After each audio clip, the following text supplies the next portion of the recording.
Casi todos los países de Naciones Unidas tienen firmados convenios internacionales para poner menos CO2 en la atmósfera, porque ese gas, el dióxido de carbono, es el responsable principal del calentamiento global.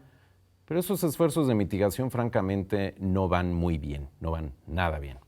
México emite CO2 a la atmósfera, sobre todo desde el sector energético, en la forma de generación de electricidad para la industria y quema de combustibles fósiles para el transporte. Pero el CO2, siendo el gas principal, no es el único gas involucrado. Hay otros y, por lo tanto, convendría examinar la posibilidad de que hubiera también otras vías de mitigación. Hoy, en simbiosis con la ingeniería ambiental, Fabiola Ramírez nos ayudará a entender la lógica de las estrategias de mitigación de gases de efecto invernadero de México y la viabilidad de examinar otras opciones. Una de ellas es el tema del reportaje de Itzel Gómez, que toma el metano, otro gas de efecto invernadero, mucho más potente que el CO2, como una posible vía hacia un atajo para atajar los efectos más inmediatos del calentamiento global. En el tema del cambio climático, el gas que más emite a la atmósfera es el CO2, el dióxido de carbono. El segundo gas que más emite es el metano, que se produce en el sector ganadero, específicamente en los eructos de los rumiantes. Pero el metano es aún más potente que el dióxido de carbono. ¿Por qué es relevante hablar del metano para reducir el calentamiento global en el que estamos? Recordemos que el calentamiento es función de tres cosas, básicamente.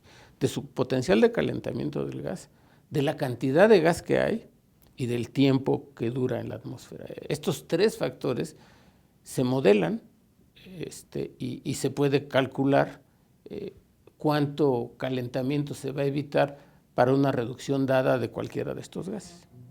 La mitigación de metano podría ser una vía para obtener reducciones rápidas del calentamiento de la atmósfera.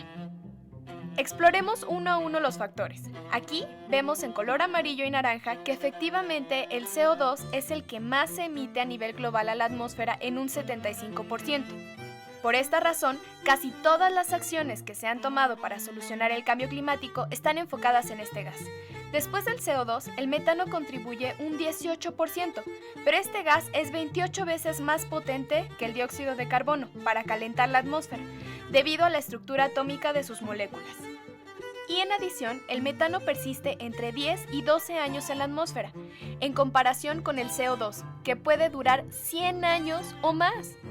En el caso de México, el metano se emite en el sector ganadero. Los eructos de las 34 millones de cabezas de ganado que hay en el país contribuyen, según el Instituto Nacional de Ecología y Cambio Climático, al 10% del total de las emisiones. El proceso digestivo de los rumiantes es realmente complejo. Vale la pena saber qué es lo que pasa en sus 4 estómagos para entender cuánto metano y cómo se emite a la atmósfera.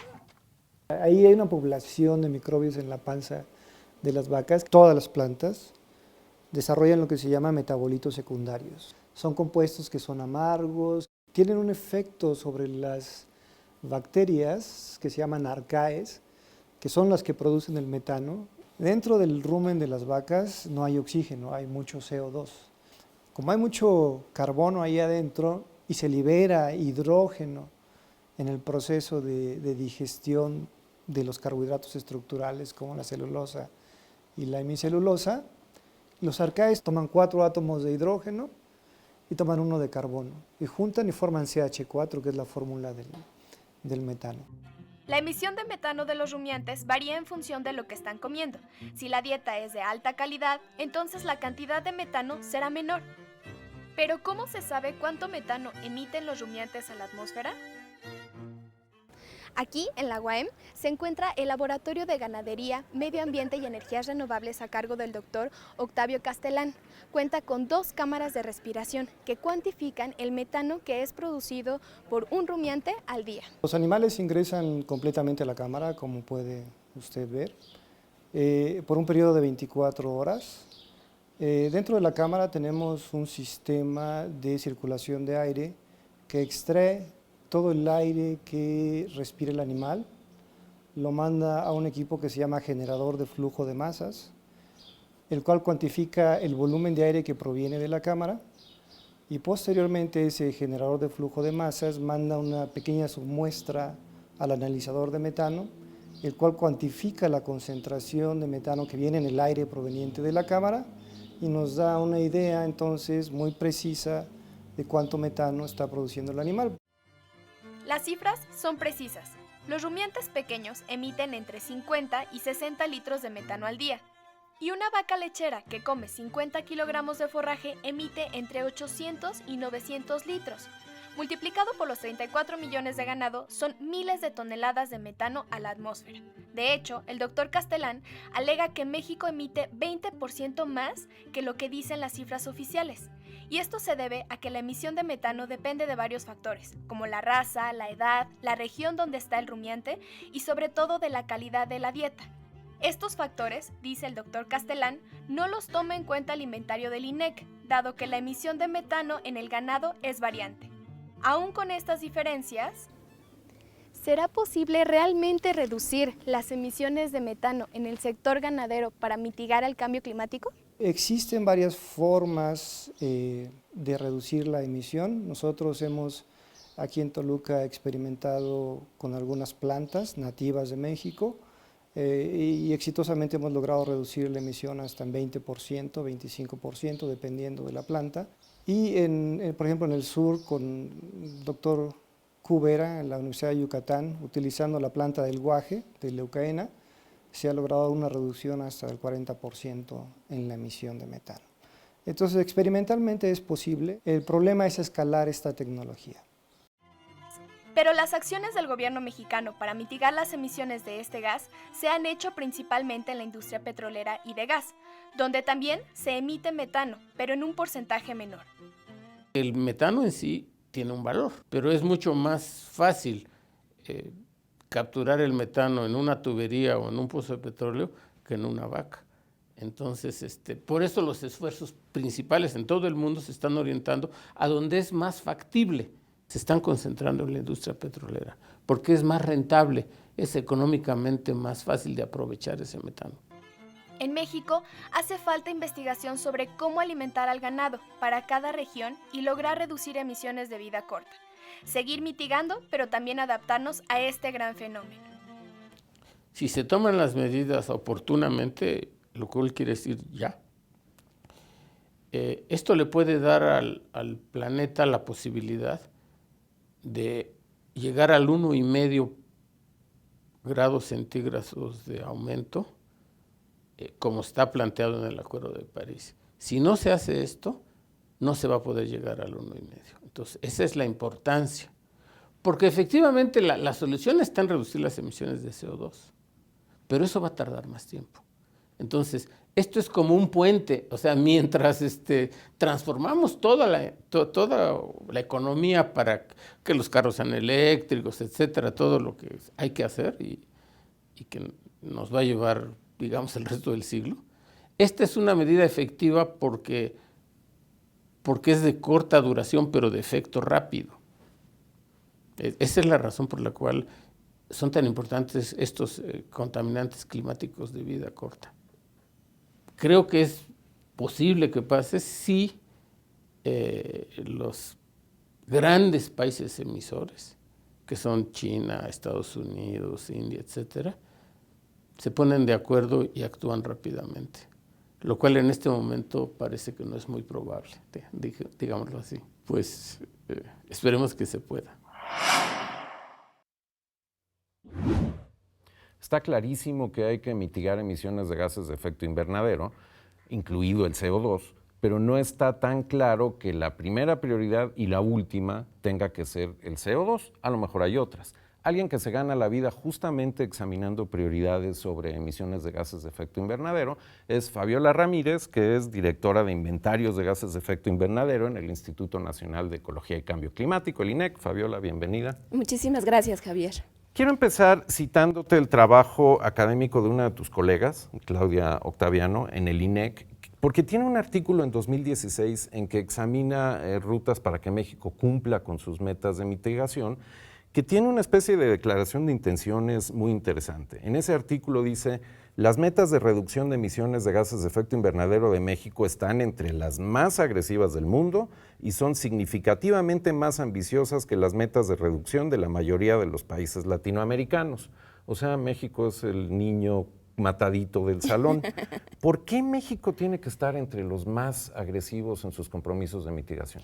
México está completamente comprometido desde un nivel muy alto sobre el cambio climático y realmente comprometimos un 22% de emisiones de reducción al 2030 con las condiciones que México provea, sin una intervención de manera internacional de financiamiento, sino más bien con nuestras consideraciones. Y esto porque nosotros somos un país vulnerable. Tenemos dos mares en el territorio nacional y por lo tanto también estamos en una ubicación geográfica que si realmente no observamos a un futuro qué es lo que estaría pasando con el cambio climático, México estaría en una condición desfavorable y esto pega directamente a cuestiones económicas, pero claro, sobre todo a una cuestión de nuestra seguridad. Ajá. Y de las cuestiones Pero ecosistémicas. casi todo lo que acabas de decir es cierto para los otros países de Latinoamérica y es cierto para muchas otras naciones del mundo. En cambio, no solo México tiene las metas más agresivas, sino que es muy vocal respecto de eso en foros internacionales. Sigue sin quedarme claro por qué, si todo lo que dijiste es aplicable a otros países, ¿cuál es la lógica de que México se haya puesto metas entre las más agresivas? Mira, los gases de efecto invernadero, gases y compuestos de efecto invernadero, hay algunos gases que son contaminantes de vida corta, como el metano. Sí. El metano, el hollín, el carbono negro, entre otros. Sin embargo, la parte de metano, tenemos un muy buen porcentaje, alrededor de 26% de todos los gases de efecto invernadero es metano. Déjame replantearte la pregunta. Ahorita vamos a entrar al metano y vamos a hablar largamente del metano, pero me sorprende un poco esta cosa de que México se haya impuesto límites mucho más allá de los de otros países, o metas más bien de emisiones, que no quiere decir que no haya que hacerlo, pero esto es un poco notable. Te propongo una hipótesis. Históricamente, en años recientes, digamos claramente desde el gobierno de Felipe Calderón, en el de Peña Nieto no tanto, en los escenarios internacionales, México es continuamente alabado por este tipo de cosas y por las declaraciones, los inventarios que presenta, de los cuales estás a cargo. ¿No es cierto que en las negociaciones internacionales la batuta la ha llevado mucho más la Secretaría de Relaciones Exteriores que la de Medio Ambiente, de quien depende el INEC? Bueno, es que realmente nuestro punto focal hacia el exterior es la Secretaría de Relaciones Exteriores. Pero son negociaciones técnicas. Por supuesto, y por eso es que estamos comprometidos desde Semarnat y el Instituto Nacional de Ecología a respaldar todo aquello que México se comprometa a nivel internacional y a nivel nacional. Y estamos convencidos de que el cambio climático existe. No, eso no es la menor duda. Bueno, hay duda, pero aquí no. Examinemos algunas cifras de los países involucrados en el cambio climático. Existe el Instituto Mundial de Recursos, aunque estas cifras se pueden obtener de muchos otros lugares, pero el Instituto Mundial de Recursos tiene unas bases bastante bien hechas, coinciden con las de la Agencia Medioambiental de Estados Unidos, el Banco Mundial, la OCDE. México está en el lugar número 10 entre quienes emiten gases de efecto invernadero a la atmósfera, contando a la Unión Europea como un solo país. Es un truco, pero bueno, es lo que hacen. Suena alto, pero en realidad México históricamente emite alrededor del 1.6% de todos los gases que emiten todos los países, solo el 1.6%.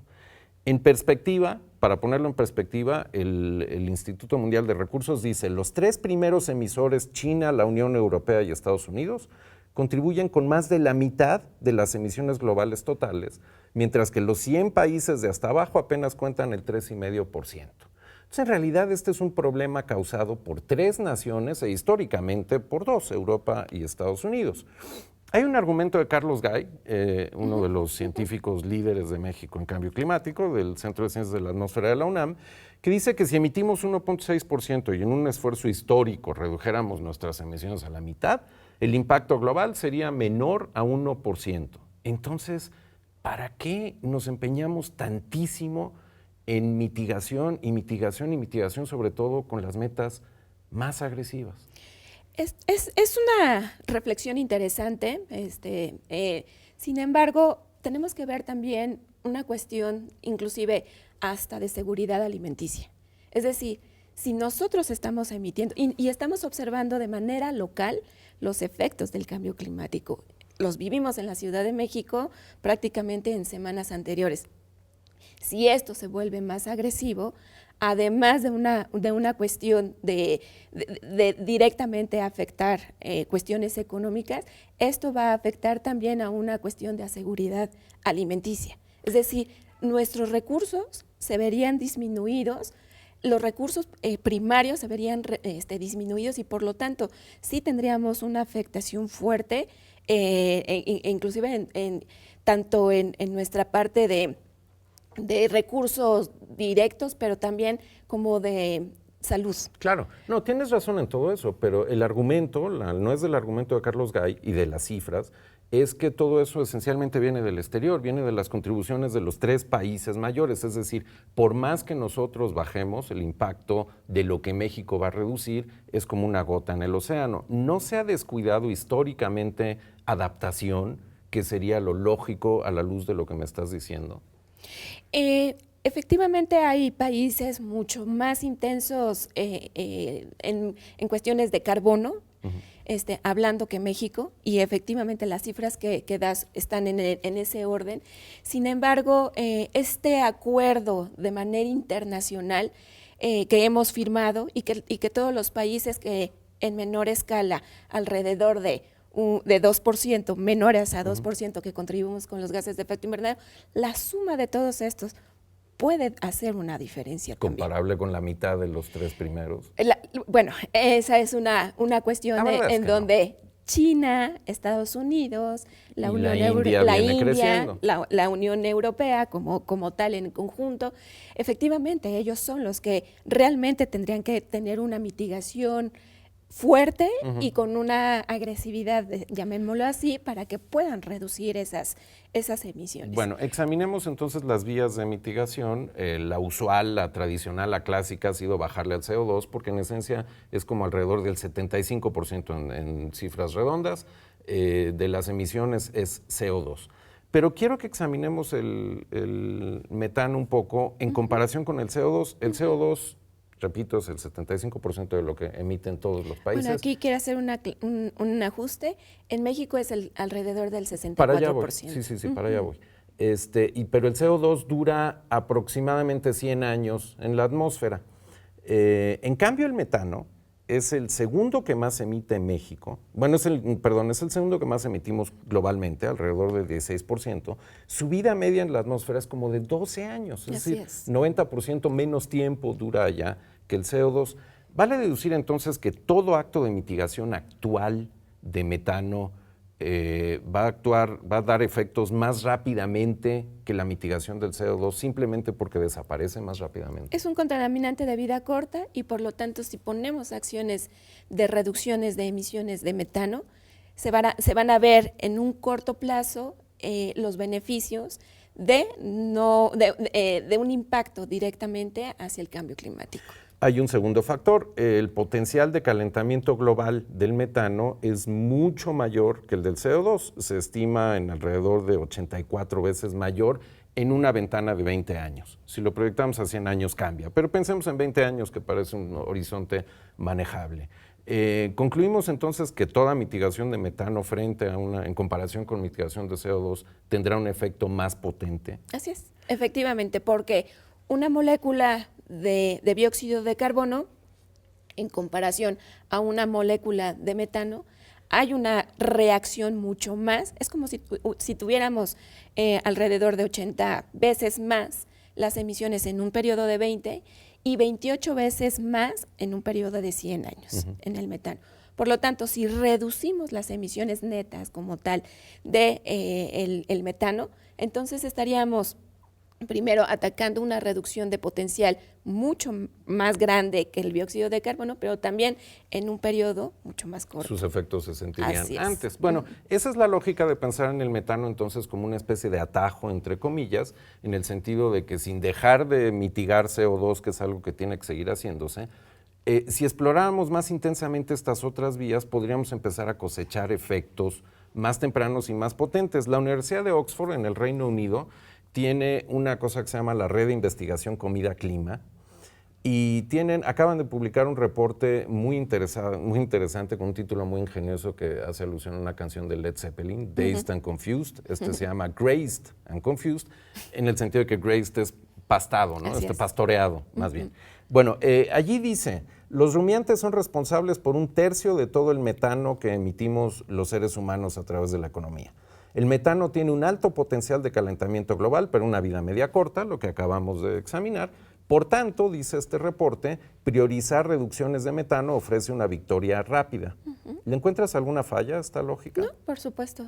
Hay cuestiones establecidas. Realmente también estos contaminantes de vida corta se están estudiando. O sea, tampoco no podemos decir que la verdad es prácticamente esto. Pero lo que se está estableciendo pues es esta condición de una vida mucho más corta, de un potencial de calentamiento mucho más grande que el dióxido de carbono, y efectivamente en México también tenemos la tercera fuente de emisiones de gases de efecto invernadero es el ganado, a través de fermentación entérica y a través del manejo de las excretas. Y el principal contaminante del ganado es el metano. Y para dar la imagen completa para el público, no solamente es el ganado, como vimos en el reportaje, el consumo del tipo de alimentos del que se sirven los rumiantes, produce por la descomposición en el estómago grandes volúmenes de metano, pero no solo es eso, también el cambio de uso de suelo es un emisor de metano importante. Exactamente, a la hora de cambiar un uso de suelo, y voy a irme a un extremo, de una parte forestal, lo cambiamos para que sea ganado o para que pudiera ser algún otro tipo de actividad como la parte agrícola, pues estamos liberando dióxido de carbono por la tala de los bosques, pero también a la hora de establecer condiciones de ganadería, pues estaremos emitiendo metano a la atmósfera. ¿Las cantidades son comparables? Del metano que potencialmente se puede emitir o se podría mitigar desde el manejo de uso de suelo, comparables con lo que viene de la digestión de las vacas. Es un análisis de ciclo de vida que tendríamos que ver de manera contextual completa, porque si bien hay una regeneración o podría haber una regeneración en pastoreo planificado, y esto podría absorber el suelo carbono del dióxido de carbono para que pudiera capturarse, también tendremos que visualizar qué tanto es la intensidad del metano emitido por los rumiantes y por la actividad per se. La captura de carbono en los suelos bajo este contexto no es tan inmediato. Eso también es una cuestión. Los rumiantes están prácticamente todo el tiempo emitiendo metano. Claro. Y la captura del dióxido de carbono dependerá también de las condiciones del suelo. Y toma plazos más largos. Y toma plazos más largos. Varias veces has dicho, es un ciclo de vida que tendríamos que ver, el metano lo estamos estudiando. Veamos ese punto con algún detalle, porque el atajo tiene un costo. Tara Garrett, que es la que lidera esta red de investigación clima-comida en la Universidad de Oxford, en una entrevista a la BBC dijo, el mensaje general es comer menos carne. Hablamos de 1 o 2 porciones de carne menos por persona por semana. Quiero repetir esto porque dijo comer menos carne y enseguida le brincaron. ¿Cuánto? Dijo, hablamos de 1 o 2 porciones de carne menos por persona por semana. Es en verdad muy poco. ¿Se ha hecho investigación científica que sostenga estas ideas? Bueno, la intensidad del consumo de carne o de la producción de carne y de leche, también esto quiere decir que hemos intensificado la planeación del ganado bajo cuestiones estabulados o en determinado momento una condición mucho más fuerte en la dieta, ¿no? Para producir carne y para producir leche. Sin embargo, es una condición que tenemos que cuidar si en dado caso nos vamos a una ruta se me fue la palabra, pero bueno. Dímelo como si se lo contaras a tu suegra. Bueno, una condición química, si desde el rumiante pudiéramos reducir las emisiones de gases de efecto invernadero, tendríamos que también identificar si estamos también viendo si la leche y la carne tendrían menor calidad. Exacto. Y la salud del animal. Pero el otro, y lo dijiste como una hipótesis no discutible, si pudiéramos cambiar aquello con lo que alimentamos al ganado, ¿está suficientemente estudiado en México? Hay investigaciones muy fuertes, sólidas, sin embargo, a un nivel de laboratorio.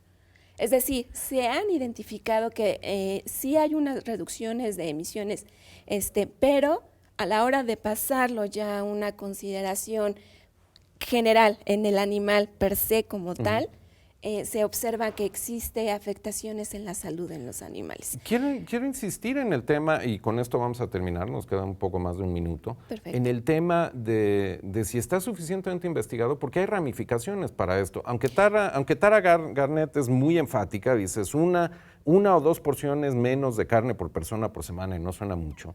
Como sociedad tendemos a ser muy duros para cambiar hábitos de consumo, en particular, pero además México tiene la mitad de su población en pobreza extrema y 80% vulnerable. En 45 segundos, son comparables las necesidades de conocimiento que tenemos con las inversiones de investigación científica que se hacen en esto. Desafortunadamente tenemos que invertir más en la investigación y no solamente en la parte de metano para ganado, sino también en las cuestiones de las emisiones fugitivas de metano en petróleo y gas, en las cuestiones de rellenos sanitarios o disposición final de residuos sólidos urbanos, tratamiento de aguas residuales de manera eficiente. Y en general todas las vías relacionadas con el metano. Bueno, lo vamos a tener que dejar ahí, pero por lo menos hemos examinado un par de ideas. Fabiola Ramírez, muchísimas gracias Javier, y gracias a tu auditorio. Gracias.